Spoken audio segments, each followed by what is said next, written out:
जनाब Salim engineer, national vice president Jamaat Islami Hind, आप अपना मैसेज हमें दें। बिस्मिल्लाहिर्रहमानिर्रहीम।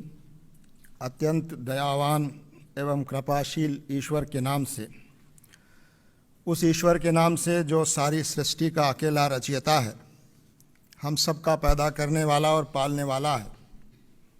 प्रशंसा उसी के लिए है जो सर्वव्यापी है, सर्वज्ञानी और सर्वशक्तिमान है, अत्यंत दयावान और कृपाशील है।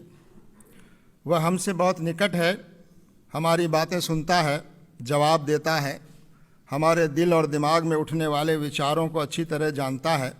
यहाँ तक कि हमारे इरादों, हमारी नीयतों और हमारे इंटेंशंस को भी वो अच्छी तरह पहचानता है। मेरा विश्वास है कि एक दिन हम सब को उसी मालिक के सामने खड़ा होना है और अपने पूरे जीवन का, उसकी हर हर कृपा और आशीर्वाद का और उस हमारे एक एक कर्म का हिसाब देना है। ईश्वर की विशेष कृपा और शांति हो उन तमाम ईश दूतों, संदेष्टाओं और पैगंबरों पर जो ईश्वर के आगे संपूर्ण समर्पण का संदेश और मार्गदर्शन लेकर इस धरती पर भेजे गए।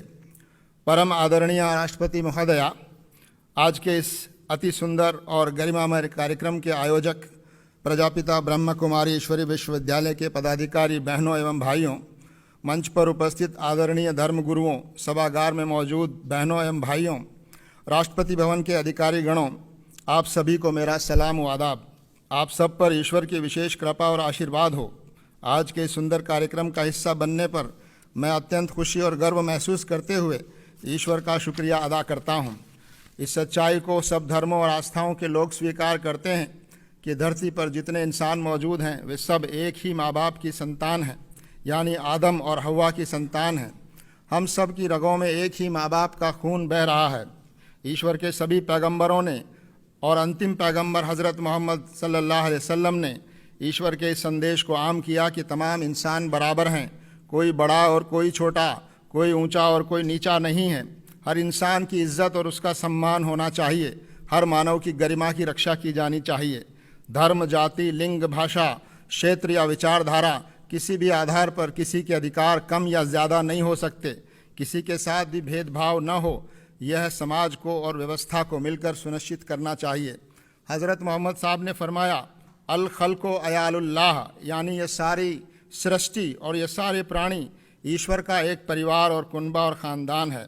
इसी तरह कहा गया, वसुधैव कुटुम्बकम, ये हमारे देश की सांस्कृतिक बुनियाद को बयान करने वाला वाक्य है। मानव इस सृष्टि में ईश्वर की श्रेष्ठतम कृति है। वह इस धरती पर ईश्वर का प्रतिनिधि है।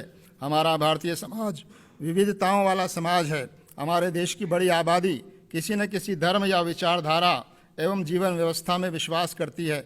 हमारे संविधान में यह सुनिश्चित किया गया है कि हर नागरिक अपनी पसंद का धर्म, आस्था या विचारधारा अपनाने के लिए पूरी तरह स्वतंत्र हो।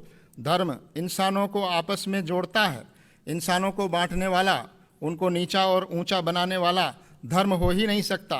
समाज में घृणा, हिंसा और लोगों के बीच अविश्वास सच्चे धार्मिक लोगों की वजह से नहीं है, बल्कि धर्म का दुरुपयोग करने वाले कुछ स्वार्थी एवं समाज विरोधी लोगों की वजह से है। मैं इस्लाम धर्म में विश्वास करता हूँ और यहाँ उसका प्रतिनिधित्व कर रहा हूँ। मैं आपसे निवेदन करना चाहता हूँ कि इस्लाम शब्द का अर्थ है ईश्वर के आगे संपूर्ण समर्पण। इसका एक अर्थ शांति है, क्योंकि अपने सृष्टा के आगे समर्पण से ही इंसान के मन में और इस धरती पर न्याय और शांति की स्थापना हो सकती है। न्याय की स्थापना ही वास्तव में धर्म की स्थापना है और यही शांति की स्थापना की असल बुनियाद है। धर्म हमको अपने सृष्टा का परिचय कराता है, हमें उससे जोड़ता है। सच्चा धार्मिक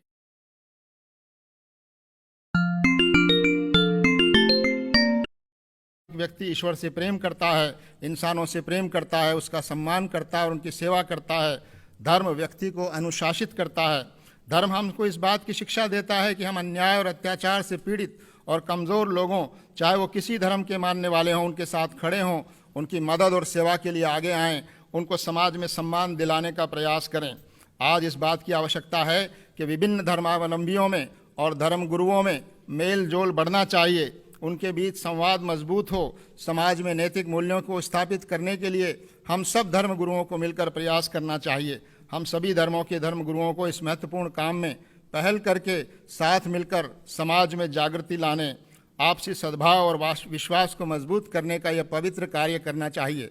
और हम लोग ये कार्य कर भी रहे हैं, लेकिन इस कार्य को और अधिक सक्रियता से करने की आवश्यकता है। मैं ईश्वर से प्रार्थना करता हूँ कि वह हम सबको देश और समाज के प्रति अपना दायित्व पूरा करने की प्रेरणा और शक्ति प्रदान करे, ताकि हम सब मिलकर शांति पर आधारित और नैतिक मूल्यों पर आधारित और न्याय पर आधारित एक समाज का निर्माण कर सकें और भारत को प्रगति और समृद्धि की राहों पर आगे ले जा सकें।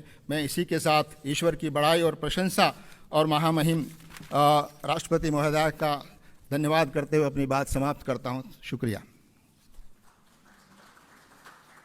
आपका बहुत बहुत धन्यवाद।